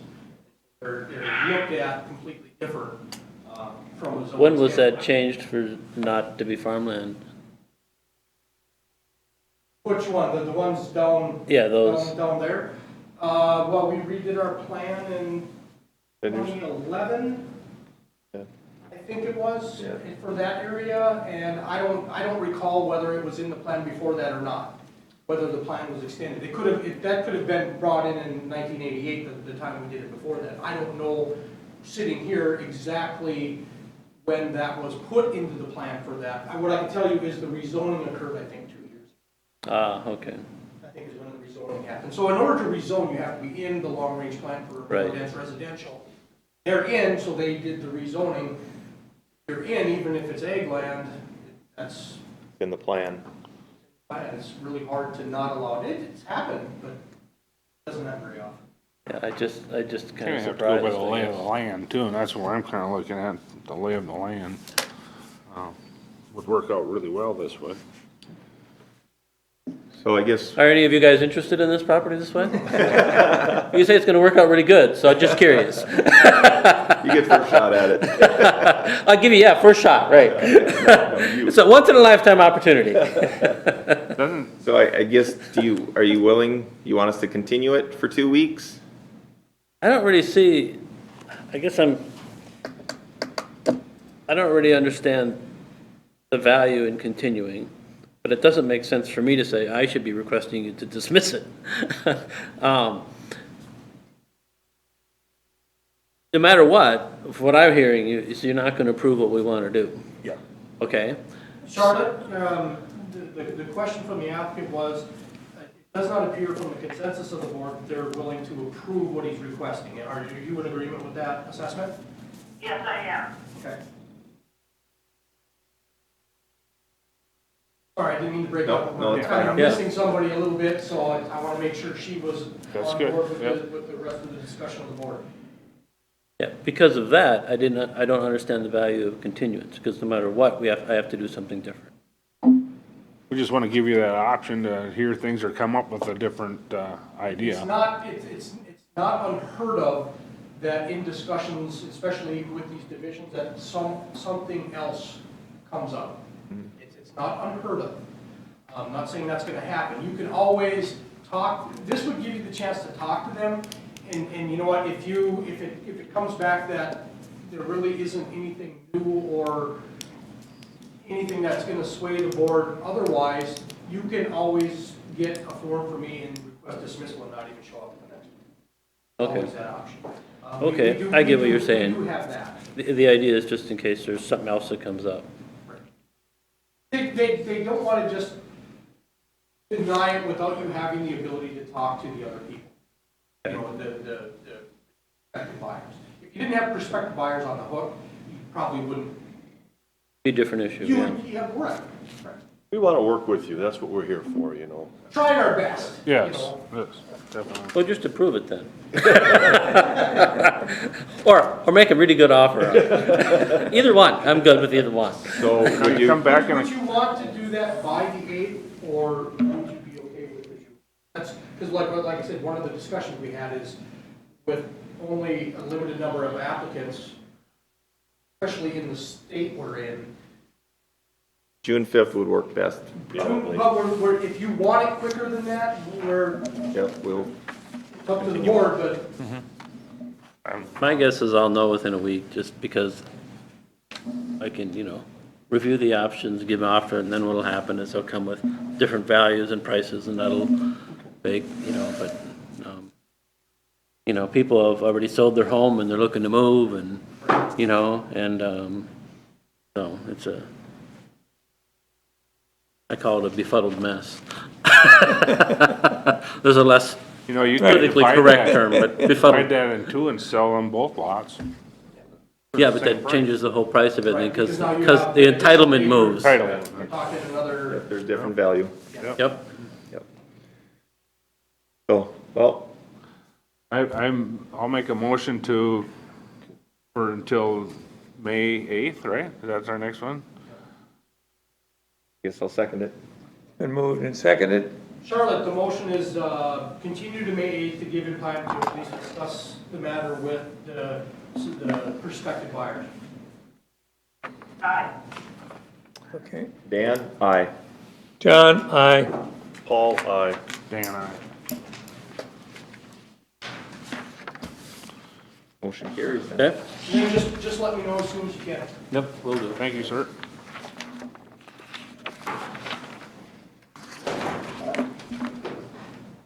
I think I'm gonna run in the bathroom, Barry, this time. Brian, you wanna not go live here for a second?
Yep.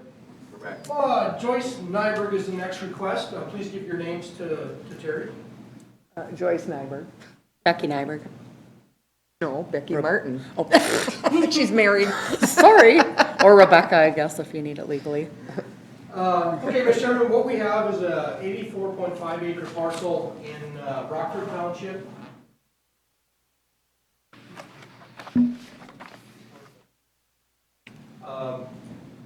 So what the request is to divide what was a 23 acre parcel that was added to the farmstead by the board in 1995.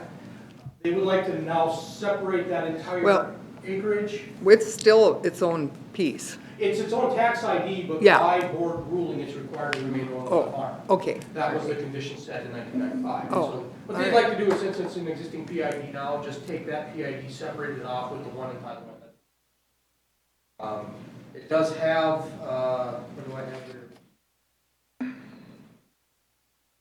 About 3.5 acres of what is considered prime tillable, so that's that on the upper right-hand side of the parcel. The remaining prime is actually through the woods and isn't tilled, so we don't include it. That whole upper part's 3.5 acres, or, so, even with the line going through it, it's both sides? Well, all we're including is, Oh, that's 3.5 acres? that's 3.5. Okay. This is 23. Okay, gotcha. This is 23 acres. Entirety of what's in, I guess it's all in blue, but that separate where that line cuts through it, that is 23 acre parcel, plus or minus. Really, that's all I got. Did receive township approval. They approved the variance to divide the entitlement off on that 23. All I got. Do you have anything more to add? No. Okay, I think, Dan, we're starting with you, Okay, Don. yeah. Is there any reason that you wanted to add that prime tillable in there? Well, just to keep that, The 23. yeah, it's already kind of a separate parcel to us, so the guy that farms our land, we rent it. He would continue He can to still farm farm that, it. you know. Would. But, because the house is gonna we go were gonna back, build way farther back by the by the trees woods. there. Would it be easier to just cut a line straight through, missing the tillable and go all the way back to the L? Oh, what do you mean? Where are you looking at for a house located, like back in here? Yep, right where you have your hand, kind of right in there. I So mean, if he you did it- probably wouldn't If you Straight. did still it this do the way, whole thing. but- right. If a division were to come like this, you're still leaving that now off. Well, So it, I mean, because Yeah. our driveway would probably be There's right a in the middle. yeah, there's a field road now, but the guy that wants to do the drive, or is gonna do the driveway doesn't suggest we keep it where the field road is. He wants to move it, because he said it would have to be curved, so he wants to move it, I'm not sure which way, but, And that Would lower be like section right is where not that- tillable. Kind of that white mark is. and then it goes downhill. It might kind look of good on there, halfway. but kind of where that isn't green Just trying to anymore, square it up. it goes down, it's Yeah. downhill, so that's Could why you- it's, this portion's here farmed. I mean, can you do the lot lines that go straight across, something like this? Missing it. Drop it down. Yeah, drop it straight down, move it over out of the tillable, where am I now? Out of the tillable and just go to that spot and building.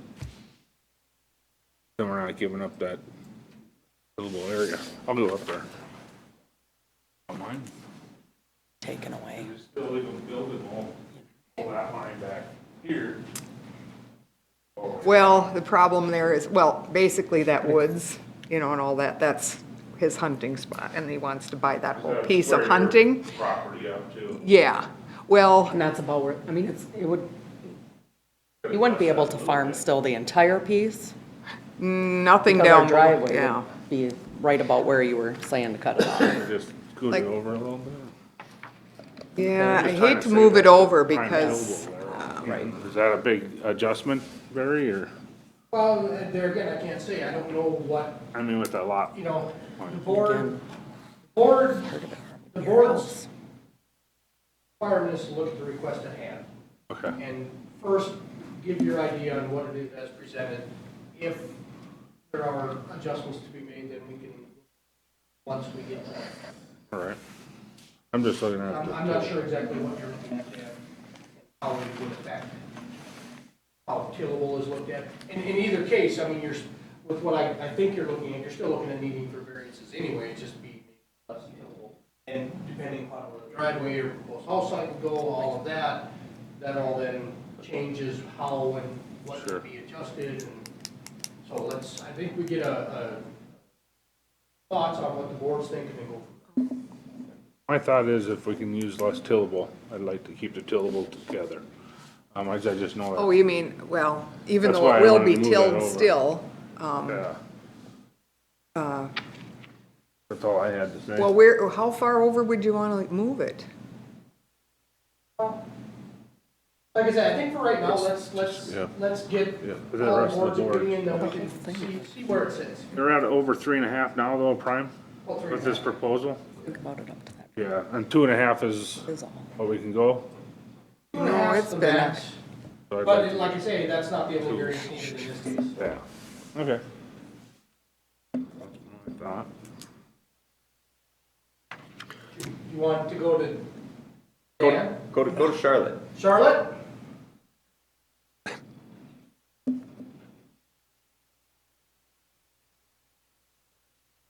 Charlotte, are you there? Sorry, I had not muted myself. Oh, okay. Has anybody else said anything for you to summarize, any concerns? Dan Vick indicated he'd like to see a little less tillable in the division. Potentially has some ideas, but I thought we should get the rest of the board's opinion first. Okay, question, how long is the area along the road? Oh, it's quite a bit. There's plenty of frontage Way there. more than 300 feet, right? 300 foot requirement, and it's well more than that. At a 20, it's, I believe it's a quarter deep. And so at a 20, it would be probably pretty close to 700 to 800 feet. Yeah, but if we cut it in half, you're putting on the front tillable building the separated lot, so that doesn't really They don't help. want to split it all. That's what they're saying that. I'd be interested to hear what some of the other people say. So I'm gonna redo myself and go to YouTube to hear. I guess The green is, on my thoughts is, I'm trying to preserve tillable farmland and prime farmland, but I look back as to what this property already was. It was already in 95, a split off and added to the property. There's already a legal description with this property. It kind of, it's kind of a situation where it's sitting there by itself. Sets up a little bit differently. And it sets up much differently than the last applicant's situation. I mean, this has already got a building, or they want to move the building entitlement to it, but it's already been split off, it's already got a legal description. It was added to the home farm, or to this farm, now they just want to separate it off of this farm. The back portion of it is wooded, wetlands. Under the circumstances, the way it sits and what they're asking, and the circumstances of the property already having separate ID numbers and being added onto the property in 95, I guess I'm okay with what the applicant is asking for. That's not normal for me, but I'm okay with what the applicant is asking for because of what was done in 95. And I've read through those minutes, and what they tried to accomplish there. Now we're just separating it back. That's where I'm coming from. Okay? I share a lot of the same thoughts. Normally, this would be a big no-no for me. I mean, we're doubling the size, what we'd be asking. And the other thing is taking prime ag land out. But because of these other circumstances that are in place, because we have the ability to take each case and judge it on its own merits, I agree with Dan in that I'll approve the variance, so.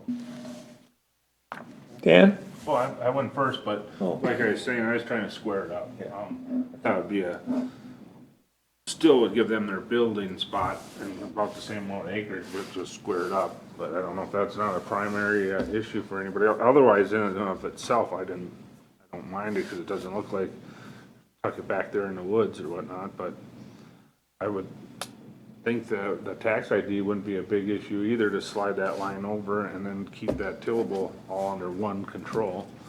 But I'll go with everyone else that it would be okay otherwise with me too. So it's- Was it okay with Charlotte, or was it? Charlotte, Yeah, did you it's hear? okay with me. I'll just bring up one thing kind of to Dan's point. So, there again, with what it would take to do it, I will let you know what it would take to Okay. reduce this to the 2.5 tillable. If the line was moved into here and extended all the way, you're looking at roughly an acre within this, if the line matched up with basically that tree line. So then it's less than 2.5, and then all you're dealing with is the over 10, which similar, because, you know, you could do a division here of 5 acres and take all field. So the over 10 is a little less complicated than the tillable generally gets. It could be done and accomplished the 2.5 or really, really close to it. But do you want to go through all that with Yeah. it being the way it is? The other way I was looking at it was, we're only talking about the whole tillable land is what, 6, 8 acres? It's not what we call a large agricultural piece. It'll probably be small hobby type piece. So that's kind of where In the other one, the difference was when you were to do that, you're now also saying there's going to be 2.5 acres someplace else that is going to have to be, that's going to get removed because you have that entitlement sitting there. We're referencing like the last request because they looked at things differently, so we're trying, why the two are different. Okay. That's what we're talking about, is that we had another one before this Yeah. that was over both the same as this one. I'll make a motion Talking through the difference. to approve the variance of section 155.026 and 155.048G, chapter 155, title 15, land usage and zoning of the Wright County Code of Ordinance to allow an entitlement division of approximately 24 acres that will include more than 2.5 acres of prime tillable farm soil. Okay, Charlotte, the motion was to approve it as submitted. Aye. We haven't called the motion yet, I'll just, if you had anything to add, the only, we need a second. I'll second it. Okay, so Charlotte said she'd second, so Okay. let's let her. I do have one bit of comment would be, is that because of the limited nature of the tillable and with wetlands and that kind of stuff, does the board want to put like an animal unit limitation on it? Anything more than, you know, must remain less than 10 Must or remain half an animal less than unit per 10. acre, that kind of thing. I'll note, Because with situations like this, well, the ability to have the needed land to then spread manure gets a lot different. Right. You know, and with setback requirements, it's gonna need to be in a much tighter area. so noted,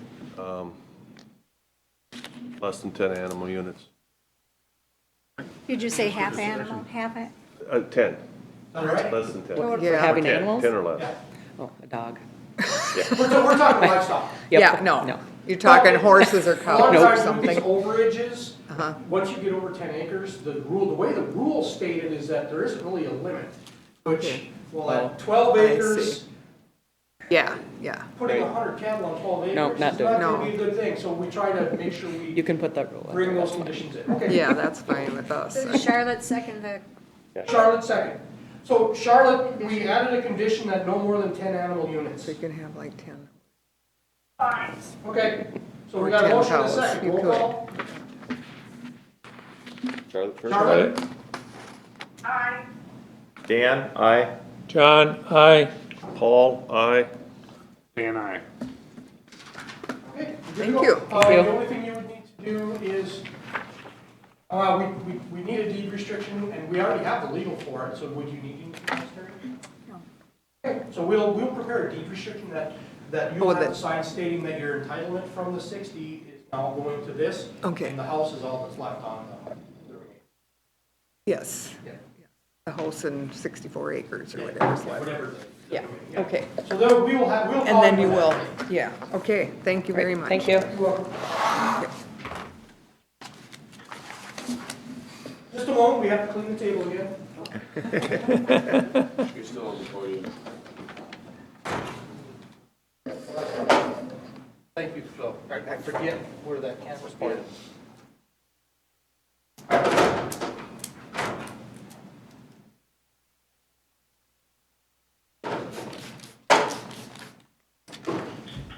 I think with as much as we've sanitized it, nothing could live on it.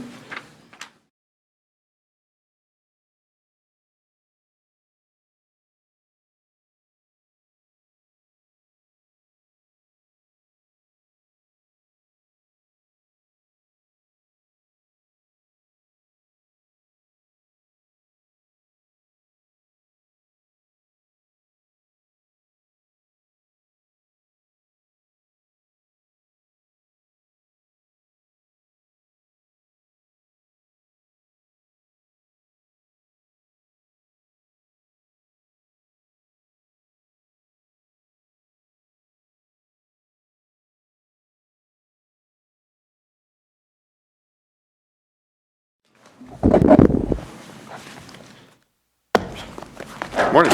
Morning. Morning. Okay, the next item is John Zander. Could you give your name to Terry, please? John Zander. Okay, Mr. Chairman, what we have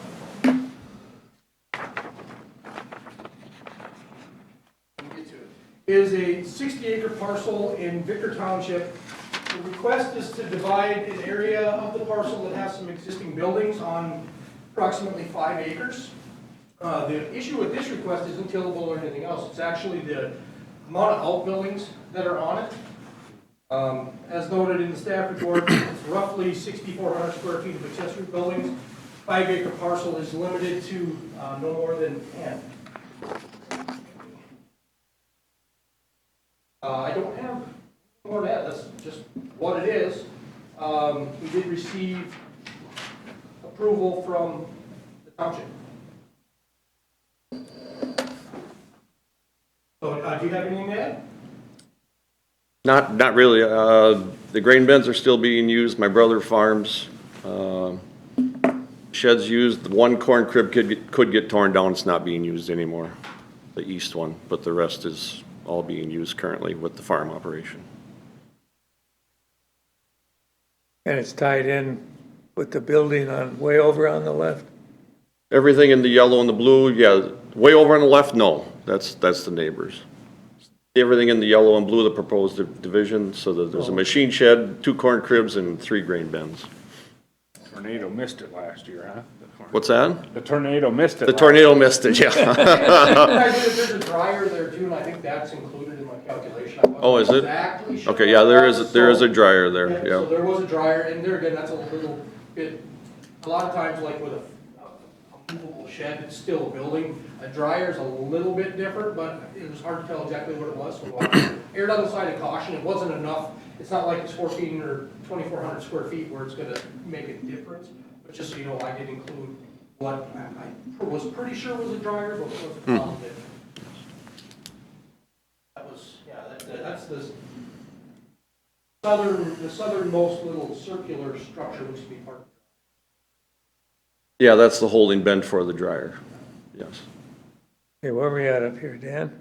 I guess my first questions would be, is the shed that's on there, has there been livestock in it, or is that strictly used No, for a machine shed? Machine shed only, yes. Machine shed only? Yes. So then this is gonna be split off with a building entitlement for future potential house build? Correct.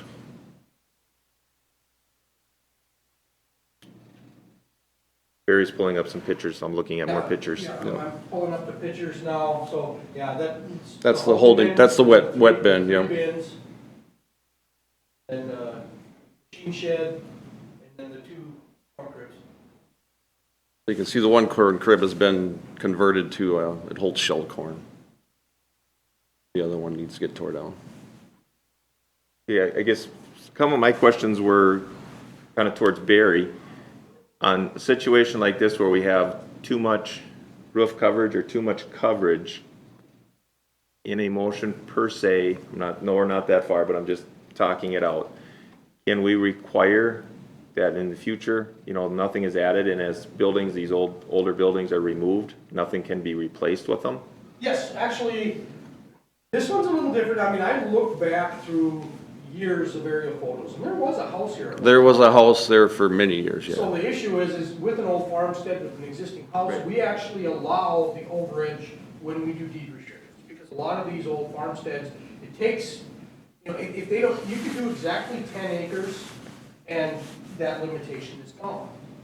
But a lot of times that gets into more tillable, so they sell as much tillable as they can. So a farmstead with, 5 or 6 acres that has 7,000 square foot of buildings, we actually allow it by deed restriction administratively, and we put that statement in. They can't be repaired or replaced. And no new buildings can be added until they get down to what the requirement is. Yes, you can do it. We do it administratively in situations with old farmsteads. In this case, since the building has been gone a long time, the house has, we don't consider it an old farmstead anymore because there's not been functioning as a farmstead, just a farm building. And looking at it, and that was my one main question for staff, where it's at, and it's been there, I don't have a problem with it. I just think in the future, as corn cribs are removed or something's removed like that, it should just be removed and cleaned up and made into a nicer Yes. site. So I guess that's all I have to say. One question, that main machine shed, how many feet is that from the lot line?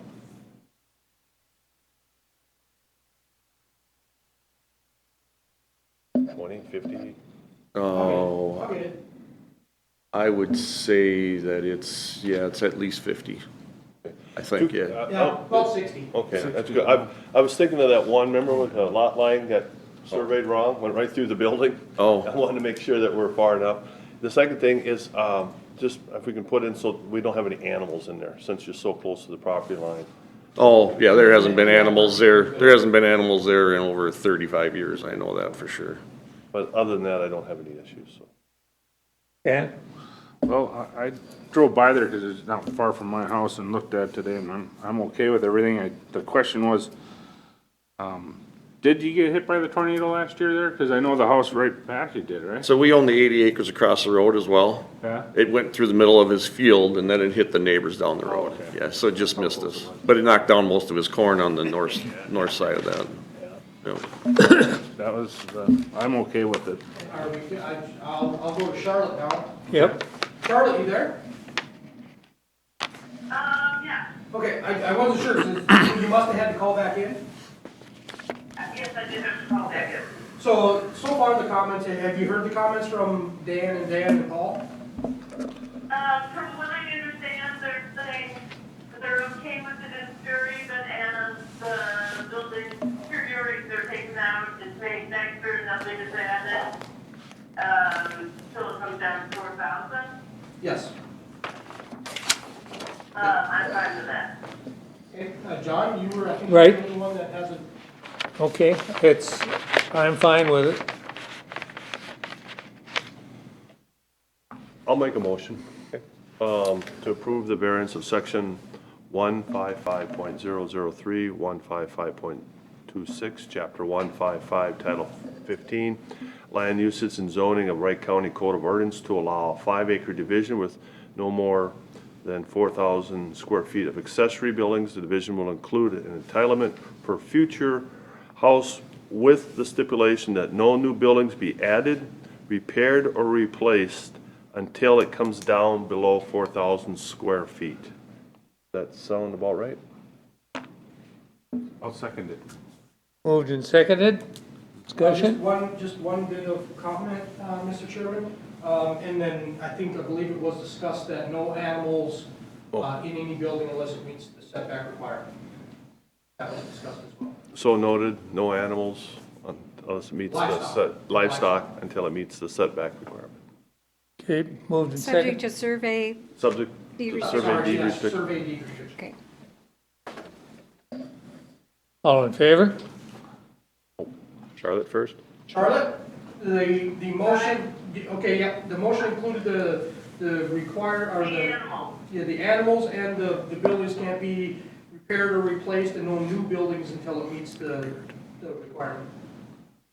So, Barry, Okay. he can maintain them though, right? I have a question, because no repair on the buildings, the one end of the building is, if you saw that one picture, we plan to fix that, I mean, You can repair. Okay. Okay, Okay. I'll remove Yeah, the no- word no- repair. No replacement. No replacement. okay, all right, thank you. Who was the second? I missed it. I seconded it. Okay, thank you. Yeah, that was it, Charlotte. Charlotte said aye. So are you and I? Oh, yes, I already thought I said aye. Okay. Dan, aye. John, aye. Paul, aye. Dan, aye. You're good. Motion All right. carried. So Get a survey done. Get the stuff into Terry and she'll prepare it. Very good. Thank you. With the one continuing item we have then, we'll plan on a meeting on the 8th.